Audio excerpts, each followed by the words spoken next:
tauhan ko ang records ng St. Anthony University. At gaya ng inaasahan, estudyante nga doon si Arman. Bagong transfer lang siya kaya hindi agad nakita ang records niya. Hinanap namin ng mga magulang niya pero pareho ng patay ito. At ang nag-iisang kamag-anak niya, ng ibang bansa na. Ang ibig sabihin na, kasama rin si Arman sa mga naglaho? Posible. Kaya siya nagkaroon ng kapangyarihang manggamot. Prof, paano pag pumalat yung balita na may kakayahan si Arman? Yun din ang inaalala ko eh. Malaking may tutulong sa medisina. Imagine mo, ilang bilang ng mga may sakit at kapansanan ang pwede niyang pagalingin. Fantastic!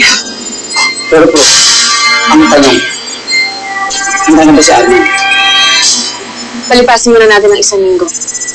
O obserbahan namin kung magkakaroon ng changes sa pag-uugali niya. Pagkatapos nun, saka na lang kami kikilos. Mali lang yung mangyayari. 5 estudyante ng St. Anthony ang mawala. At nagbalik. At lahat, may kakaibang kapangyarihan pag bumalik. Hindi na kapangyarihan mo. At bakit si Arman?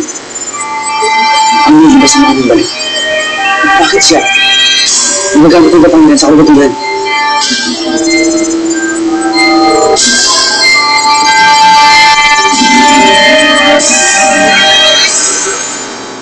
Wag!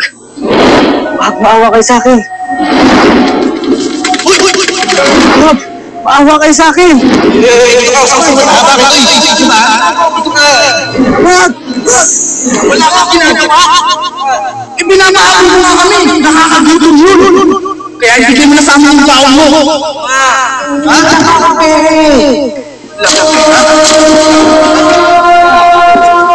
Ano ba? Huwag ka nang malaki! Ano po?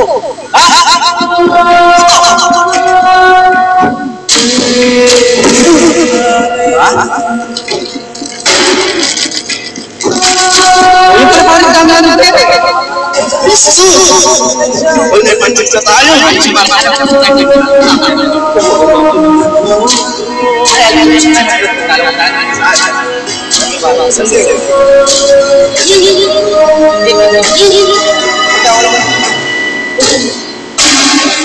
Ano nangyari? May epilepsya nga ito.